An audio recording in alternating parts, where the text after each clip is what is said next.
नमः सिद्धेभ्यः। ॐ नमः सिद्धेभ्यः।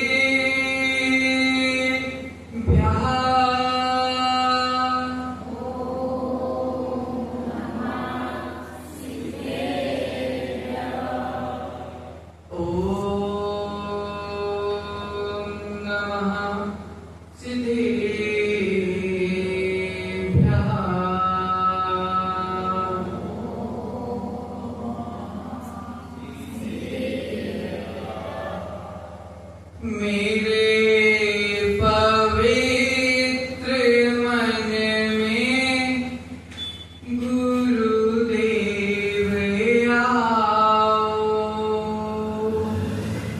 मैं शास्त्र वाचन करूं, प्रतिभा जगाओ। अरिहंते भाषित सभी श्रुत देवताओं,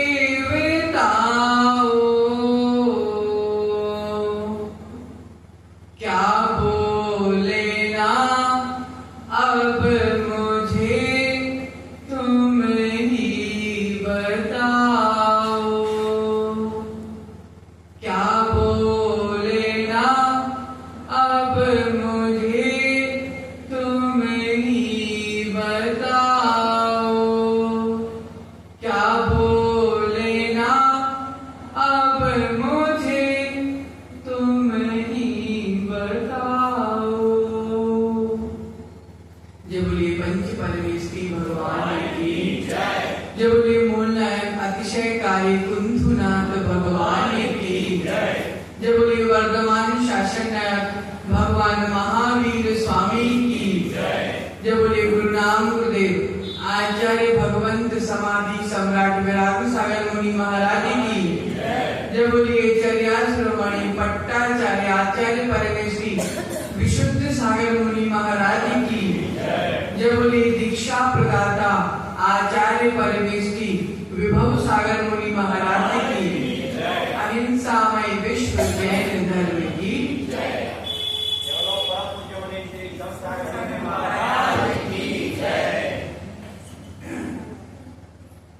प्रिय धर्म प्रेमी आत्मा, सम्यक दर्शन की चर्चा आज चतुर्थ दिवस चौथा दिन प्रारंभ हुआ। आज हम सम्यक दर्शन के तीसरे अंग के बारे में जानने का प्रयास करेंगे। तीसरा अंग निर्वीक चिकित्सा। कौन सा? निर्वीक चिकित्सा। निर्वीक चिकित्सा अंग के बारे में जानेंगे तो आचार्य कह रहे हैं कि जहां घृणा का भाव, गिलानी का भाव पूर्णतः खत्म हो जाता है, वहां निर्वीक चिकित्सा अंग का जन्म हो जाता है। गिलानी का भाव, घृणा का भाव विभाव है, हटाने योग्य है। गिलानी का भाव हमारे सम्यक दर्शन को दूषित करता है। प्रियात्मा, निर्वीक चिकित्सा अंग हमारे शरीर के उल्टे हाथ के तुलना की गई। कौन से हाथ से? उल्टे हाथ से।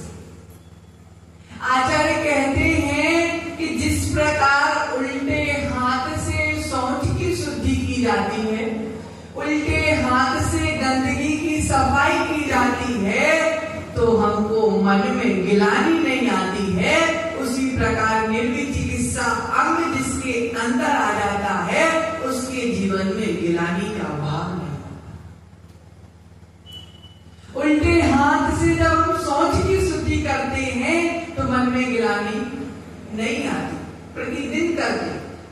जिस प्रकार उस समय मन में गिलानी नहीं आती, उसी प्रकार किसी भी वस्तु को देखकर, किसी भी स्थिति को देखकर, किसी भी मन को देखकर उसके स्वभाव का ज्ञान हो जाता है, और उस स्वभाव के ज्ञान को करके घृणा ना करना निर्विध चिकित्सा अंग हुआ।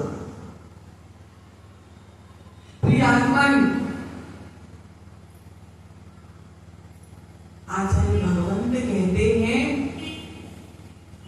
कि गिलानी है तो ज्ञानी कैसा?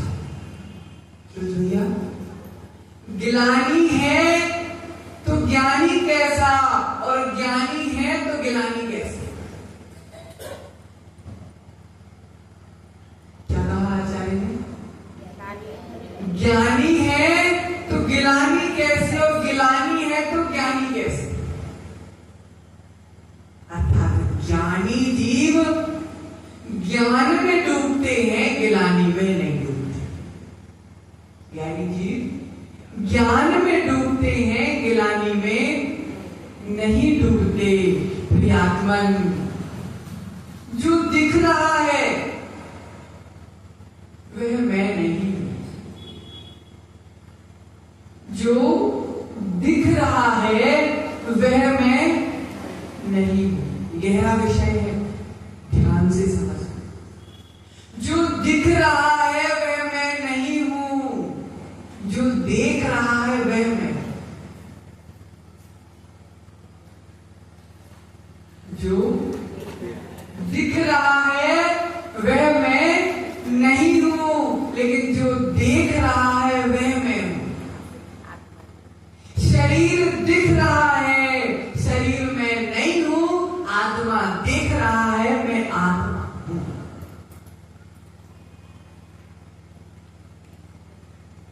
प्रियात्मन,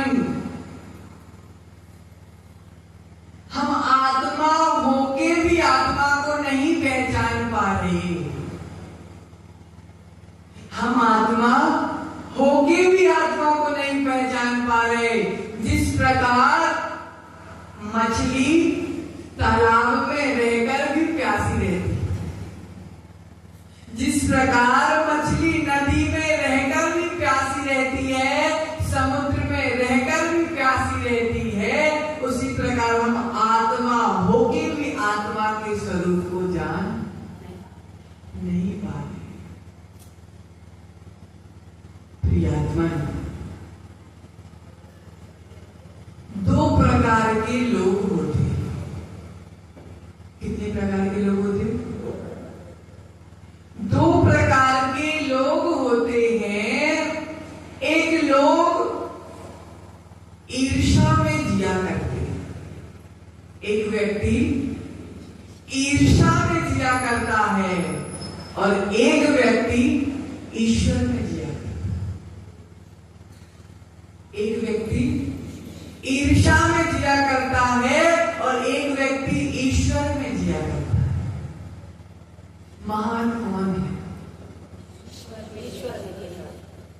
ईश्वर में जीने वाला महान हुआ करता है, क्योंकि ईर्ष्या में जीने वाला अपने हाथ से अपने जीवन में आग लगा दिया करता है, और ईश्वर में जीने वाला धोखे से पुरानी आग भी लगी हो तो उसमें भी पानी डालकर आग को बुझा दिया।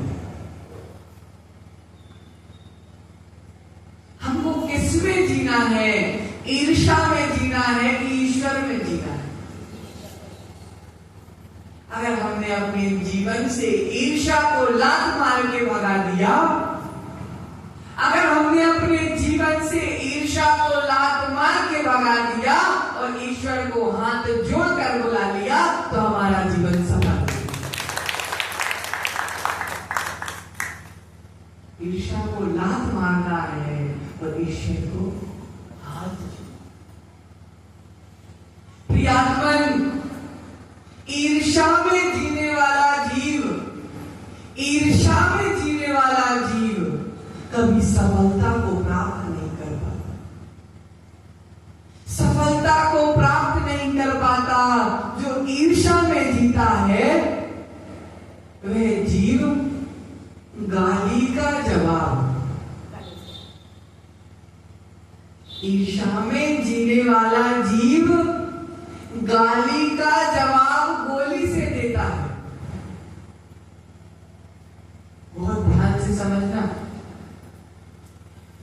मयूर भैया, ईर्ष्या में जीने वाला जीव गाली का जवाब गोली से देता है, ईंट का जवाब पत्थर से देता है।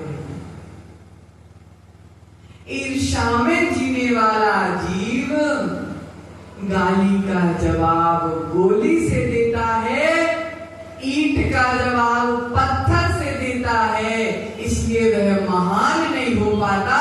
लेकिन ईश्वर में जीने वाला जीव गाली का जवाब गीत से देता है। ईश्वर में जीने वाला जीव गाली का जवाब गीत से देता है, पत्थर का जवाब फूल से देता है, और डंडा का जवाब हाथ जोड़ कर देता है। वह ईश्वर में जीने वाला जीव। थप्पड़ का जवाब जो हाथ जोड़ कर देता है, ऐसा जीव ईश्वर में जीने वाला जीव। प्रियात्मन, सम्यक दृष्टि जीव ज्ञानी हुआ करता है। सम्यक दृष्टि जीव मिट्टी के समान कोमल हुआ करता है। सम्यक दृष्टि जीव मिट्टी के समान कोमल हुआ करता है। प्रियात्मन, हमने मटका देखा, मटका, मिट्टी का मटका। मिट्टी के मटके में अगर गर्म पानी भी भर दिया जाए तो कुछ समय में वह पानी भी ठंडा हो जाता है। मिट्टी के मटके में अगर गर्म पानी भी भर दिया जाए तो मिट्टी के मटके के संपर्क में आने से वह पानी भी ठंडा हो जाया करता है। अर्थात मिट्टी का मटका गर्माहट को स्वीकार नहीं करता है, मिट्टी का मटका शीतलता को स्वीकार करता है। उसी प्रकार सम्यक दृष्टि जीव होता है, वह गर्म परिणति को स्वीकार नहीं करता है, वह शीतल परिणति को स्वीकार। वो अपने परिणामों को गर्म नहीं होने देता, हमेशा अपने परिणामों को ठंडा रखता है। जो व्यक्ति अपने परिणामों को ठंडा रखता है, वह जीव सम्यक दृष्टि। क्योंकि ज्ञान जिसके पास है, उसके परिणाम गर्म हो ही नहीं सकते। ज्ञान परिणाम को गर्म नहीं होने देता, ज्ञान तो गर्म परिणाम को भी ठंडा कर देता। ज्ञान गर्म परिणामों को भी ठंडा कर देता है, वह सच्चा और सम्यक ज्ञान हुआ करता है। प्रियात्मन, हम अनादि काल से सम्यक दर्शन के अभाव में भटकते आ रहे हैं। भटकते आ रहे हैं, मात्र सम्यक दर्शन की कमी के कारण हम भटकते आ रहे हैं। आचार्य भगवंत एक बहुत प्यारी बात हमको सिखाते थे। आज जो कुछ भी उन्होंने सिखाया है, वह आपको देने का प्रयास कर रहे हैं।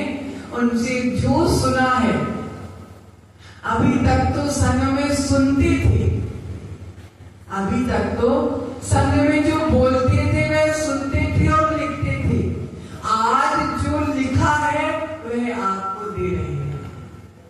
आचार्य भगवंत एक बहुत प्यारी बात बोलते हैं, परिस्थिति कैसी भी हो। क्या बोला? परिस्थिति कैसी भी हो, परिणति नहीं बिगड़ना चाहिए। क्या कहना अक्षय भैया, परिस्थिति कैसी भी हो लेकिन परिणति नहीं बिगड़ना चाहिए। क्यों नहीं बिगड़ना चाहिए? अगर परिस्थिति बुरी होगी तो परिणति भी बुरी होना चाहिए ना? नहीं, ज्ञानी जीव का ये लक्षण हुआ करता है कि परिस्थिति कैसी भी हो परिणति नहीं बिगड़ना चाहिए। क्यों? क्योंकि ज्ञानी जीव के पास ज्ञान होता है और ज्ञान सिखाता है कि परिस्थिति आज बुरी है कल अच्छी हो जाएगी। परिस्थिति आज बुरी है कल अच्छी हो जाएगी, लेकिन परिणति बिगड़ गई तो हमारे भाव पूरे खराब हो जाएंगे। परिस्थिति तो आने वाले समय में सुधर जाएगी, लेकिन अगर परिणति खराब हो गई तो सारे जीवन का विनाश कर जाएगी। प्रियात्मन, यदि हम किसी के प्रति घृणा करते हैं, किसी के प्रति गिलानी करते हैं, तो हम सोचते हैं कि हम सामने वाले को नीचा दिखा रहे हैं, लेकिन जिनवाणी कहती है कि हम स्वयं को नीचा दिखा रहे हैं। दूसरे की निंदा करके हम प्रसन्न होते हैं कि हमने सामने वाले व्यक्ति की निंदा कर दी, सामने वाले व्यक्ति की हंसी कर दी, लेकिन ध्यान रखना सामने वाले की हंसी बाद में होगी, तेरी हंसी पहले हो जाएगी।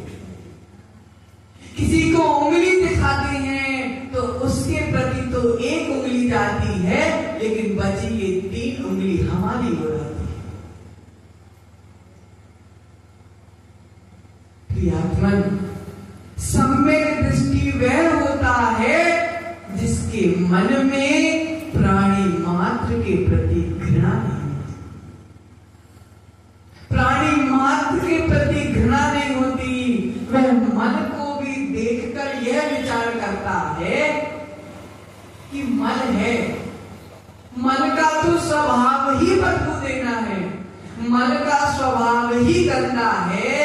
वह जब हमारा स्वभाव ज्ञान और दर्शन है, ज्ञान और दर्शन जीव का स्वभाव है। जब जीव अपना स्वभाव नहीं छोड़ सकता तो मन का स्वभाव भी गंदा है, तो वह अपना स्वभाव कैसे छोड़ सकता है? प्रियात्मन, जहां सारी सोच खत्म हो जाती है, जहां सारी बुरी सोच खत्म हो जाती है मयूर भैया, सम्यक दृष्टि की सोच वहां से प्रारंभ हुआ करती है। सम्यक दृष्टि की सोच वहां से प्रारंभ हुआ करती है। जब बुरी सोच खत्म हो जाती है, जब अच्छी सोच प्रारंभ। प्रियात्मन, विपरीत मान्यताओं को हटाकर समीचीन मान्यताओं को जीवन में लाना ही सम्यक दर्शन को जीवन में लाना है। निर्विचिकित्सा अंग, मुनि परिसय का सहन करते हैं, परिसयों को सहते हैं, शरीर में मल लग जाता है, शरीर में मल की परत लग जाती है, लेकिन मुनि के तन को देखकर घृणा करने वाले जीव निर्विचिकित्सा अंग को जीवन में लाने में असमर्थ हो जाते। प्रियात्मन, आचार्य भगवंत कहते हैं कि मुनियों की मन से निंदा करने वाला जीव, क्या कहा? मुनियों की मन से निंदा करने वाले जीव मानसिक शक्ति खत्म हो जाती है। भैया, जिस जीव ने मन से मुनि की निंदा की, उसकी मानसिक शक्ति खत्म हो जाती है। आज हम देखते हैं कि कैसे कैसे मानसिक रोग के कारण जीव परेशान है, कर्मोदय के कारण जीव पागल हो रहे हैं। असमर्थ हो रहे हैं, हम सामने तो दया देखते हैं उसमें, और दया होना भी चाहिए, लेकिन पूर्व भाव में मन से मुनि की निंदा की होगी तो इस भाव में शक्ति, मानसिक शक्ति की प्राप्ति। मन से निंदा करोगे तो मन की शक्ति छीन हो जाएगी, वचन से निंदा करोगे तो गूंगे हो जाओगे। वचन से मुनि की निंदा करोगे तो गूंगे हो जाओगे, और तन से अगर मुनि की निंदा करोगे तो शरीर की शक्ति छीन हो जाएगी, शरीर में कोढ़ हो जाएगा, शरीर गल कर सड़ कर परेशान करेगा, क्योंकि पूर्व में मुनि की निंदा करेगी। मुनि निंदा पाप नहीं है, मुनि निंदा महापाप है। क्योंकि मुनि के बराबर हम साधना तिल मात्र नहीं कर पा रहे, मुनि बराबर साधना तिल मात्र भी नहीं कर पा रहे, सुई की नोक बराबर साधना नहीं कर पा रहे, और जो साधना कर रहा है अगर हम उनके दोष निकालेंगे तो ध्यान रखना भगवान कुछ नहीं करते, लेकिन कर्म की मार इतनी बुरी पड़ेगी, इतनी बुरी पड़ेगी कि उठ के बैठ नहीं पाओगे, और बैठ जाओगे तो लेट नहीं पाओगे। है स्थिति देख लो, ऐसे ऐसे जीव दिखते हैं कि लेट गए तो उठ नहीं पा रहे, उठ गए तो लेट नहीं पा रहे, खड़े हो गए तो बैठ नहीं पा रहे, और बैठ गए तो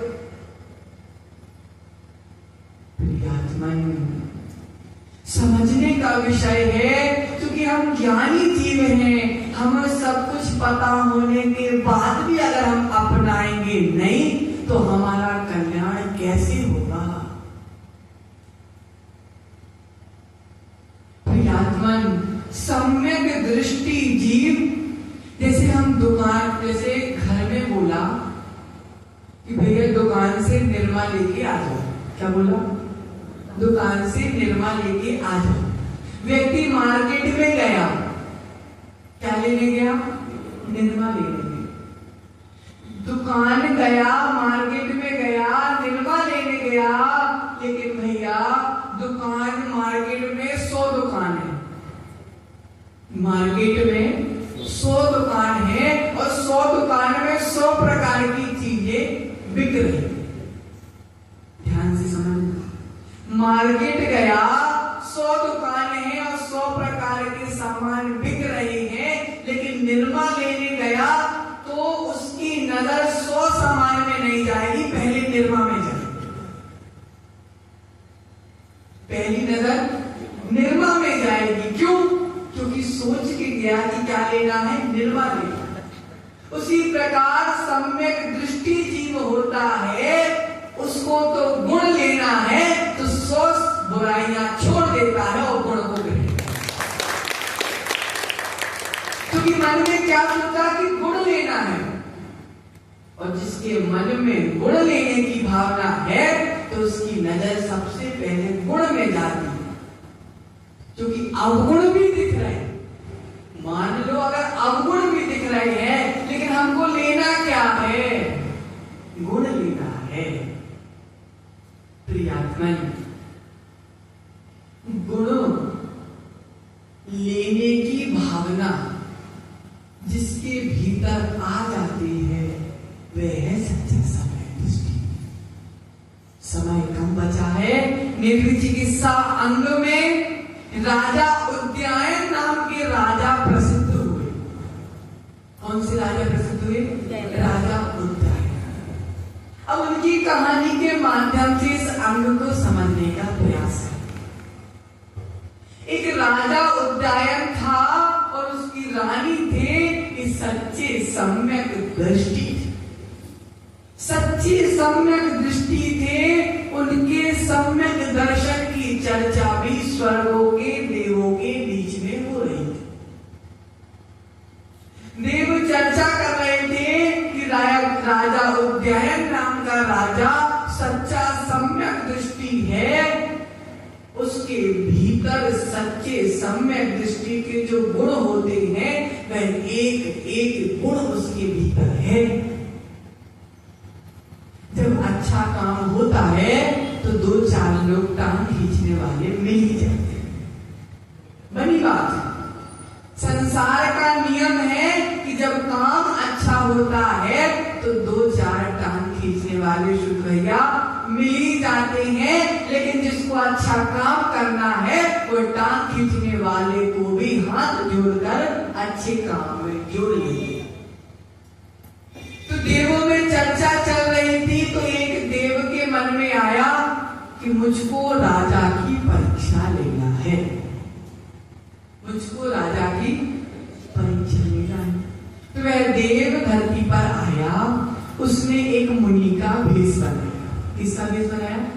मुनि का भेष बनाया।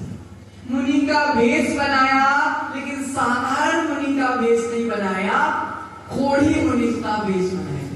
शरीर से पीप बह रही है, शरीर से खून बह रहा है, शरीर से इतनी बुरी बदबू आ रही है कि सामने वाला सहन न कर। शरीर गल रहा है, शरीर में कोड़ हो गया है, शरीर से खून पीप की धारा लगी हुई। ऐसे मुनि का भेष बना और मुनि ने मुद्रा ली, किसी कमंडल उठाया और नगर में घूमने लगे। मुनि को देखकर लोग भागने लगे, दूर भागने लगे, घर में घुस के घर के दरवाजे लगाने लगे। बदबू आ रही है मुनि के शरीर से बदबू, लोग मुख सुकोड़ने लगे, थू थू करने लगे, भाग यहां से, कहां से आ गया, भाग यहां से, ऐसा करने लगे। मुनि बढ़ते गए। मुद्रा किसकी थी? आहार की मुद्रा। राजा ने देखा, अरे मुनि आ रहे हैं, मेरा परम सौभाग्य। उठाया कलश और दोनों राजा रानी ने दरवाजे में खड़े हो गए, पढ़ा लिया, हे स्वामी नमोस्तु नमोस्तु नमोस्तु। आप कैसे भी हो, आपको कोड़ हो गया, कोई बात नहीं। शरीर से पीप बह रही है, कोई बात नहीं। शरीर से बदबू आ रही है, कोई बात नहीं। मेरे लिए तो आप भगवान हैं। हे स्वामी नमोस्तु नमोस्तु नमोस्तु। पढ़ा लिया महाराज, पढ़ा कर। महाराज तो परीक्षा लेने आए थे। महाराज पढ़ा गए। पढ़ाने के बाद दोनों ने नवदा भक्ति पूर्वक आहार कराया और जैसे ही आहार पूरा हुआ, मुनि ने इतनी सारी उल्टी कर दी। क्या कर दी? उल्टी कर दी। वैसे भी शरीर से बदबू, वैसे शरीर से पीप, खून बह रहा, उसके बाद आहार की तो उल्टी कर दी। और उल्टी से भी इतनी बदबू, मल की तरह बदबू। लेकिन उस उल्टी को करने के बाद राजा ने मुख नहीं सुकोड़ा। राजा ने हाथ जोड़े कि हे स्वामी क्षमा करना, मैंने ऐसा आहार में आपको क्या दे दिया कि आपको उल्टी हो गई? मैंने आहार में ऐसा क्या दे दिया आपको उल्टी हो गई? क्षमा करना। राजा ने नौकर को नहीं बुलाया कि आ बेटा उल्टी साफ कर, किसी मेहनत को नहीं बुलाया कि आ तू उल्टी साफ कर, अपने हाथ से उल्टी उठा के साफ कर। देव को अभी भी पूरी परीक्षा नहीं हुई। जैसे वो साफ कर रहा था राजा, मुनि ने पुनः उल्टी उसके ऊपर कर दी। मुनि ने पुनः उल्टी उसके ऊपर कर दी। हे स्वामी आज तो मुझसे बहुत बड़ी गलती हो गई। मैंने आहार में ऐसा क्या दे दिया कि आपको एक बार नहीं दो बार उल्टी हो गई? राजा ने अपने हाथ से साफ किया, मुनि को स्थान दिया कि भगवान आज आपके शरीर में भी बहुत तकलीफ है, शरीर से भी बहुत खून पीप निकल रहा है और दो बार मेरी गलती से उल्टी हो गई। आज आहार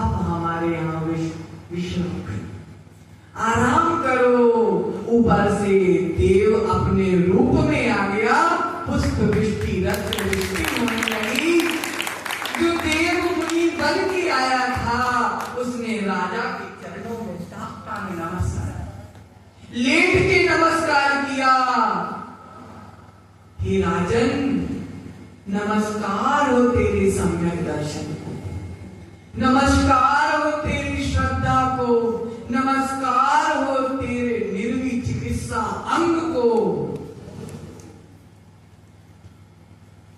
दूसरा कोई होता तो क्या करता?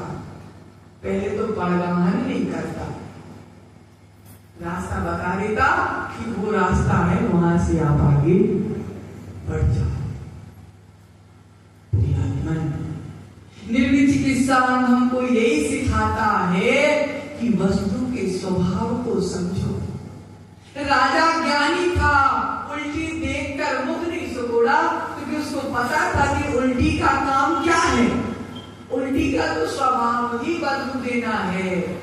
अगर हम उससे घृणा कर रहे हैं तो वस्तु के वस्तुत्व से घृणा कर रहे हैं, और वस्तु के वस्तुत्व से अगर घृणा कर रहे हैं तो हम अपने सम्यक दर्शन को अपने हाथ से साबुन और निरमा लगाकर धो रहे हैं।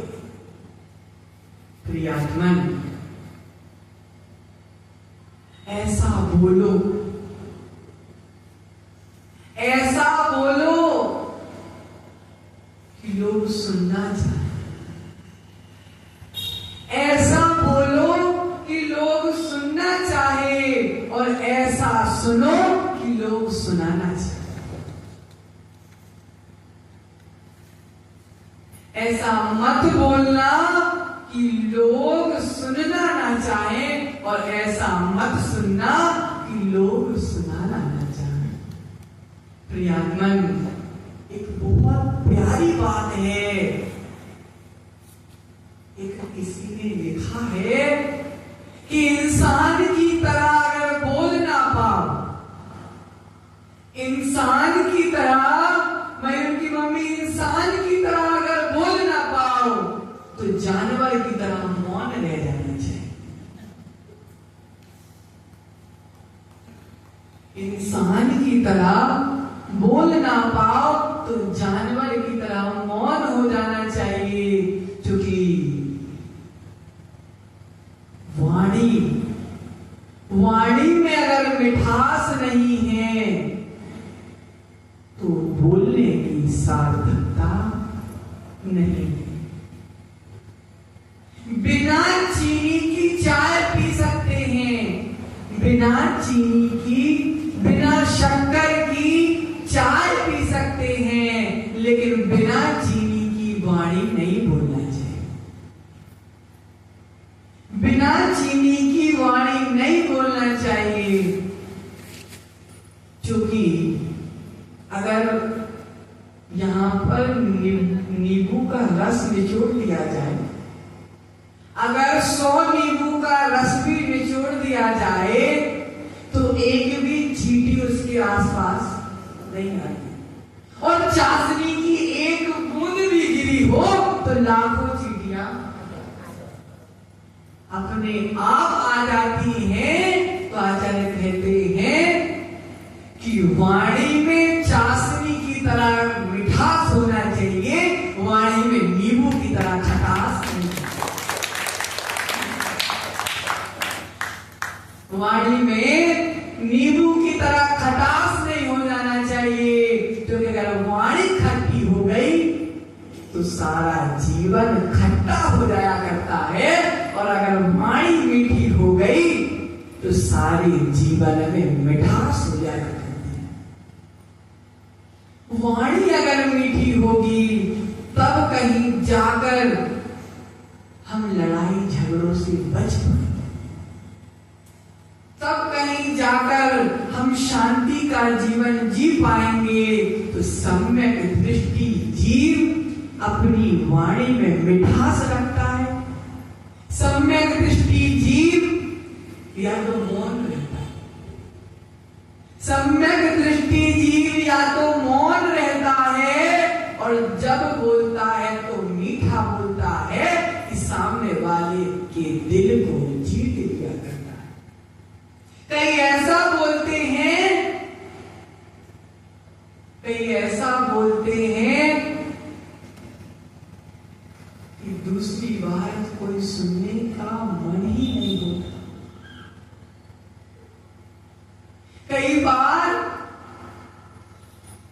कोई व्यक्ति ऐसा बोलता है कि दिल को छू जाता है। कोई व्यक्ति सम्यक दृष्टि जीव जो होता है वह ऐसा बोलता है कि दिल को छू जाता है, और मिथ्या दृष्टि जीव ऐसा बोलता है कि दिल से छूट जाता है। सम्यक दृष्टि जीव ऐसा बोलता है कि दिल को छू जाता है, लेकिन मिथ्या दृष्टि जीव ऐसा बोलता है कि दिल से छूट जाता है। अब हमको दिल को छूने वाला काम करना है कि दिल से छूटने वाला काम करना है, निर्णय हमारे हाथ में। प्रियात्मन, एक ही संकल्प लेना है जो नियम से, संयम से, गुणों से, धर्म से, शील से, धर्मात्मा के दोष देखता है, वह जीव स्वयं भ्रष्ट होता है और सामने वाले व्यक्ति को भ्रष्ट कर देता है। ऐसा मैं नहीं कहता, दर्शन पाहुड़ में आचार्य भगवत कह रहे हैं कि वह स्वयं भ्रष्ट है और दूसरे को भ्रष्ट करने वाला है। इसी मंगल भावना के साथ आज हमने निर्विक चिकित्सा अंग को जानने का प्रयास किया कि सम्यक दृष्टि जीव किस स्वभाव का होता है, कैसा व्यवहार का होता है और कैसे चारित्र का होता है। इसी मंगल भावना के साथ आज हमने 30 का अंग पूर्ण कर लिया। अब कल हम अमूढ़ दृष्टि अंग के बारे में जानने का प्रयास करेंगे। इसी तरह अपन सम्यक दृष्टि और अपने सम्यक दर्शन को पुष्ट करते जाएंगे, और सम्यक दर्शन जिसको नहीं होगा उसको सम्यक दर्शन हो जाएगा, और जिसको सम्यक दर्शन होगा उसका सम्यक दर्शन मजबूत हो जाएगा। इसी मंगल भावना के साथ जब बोलिए परम पूजनीय आचार्य भगवंत श्री विभव सागर मुनि महाराज की अहिंसा मय विश्व जैन धर्म की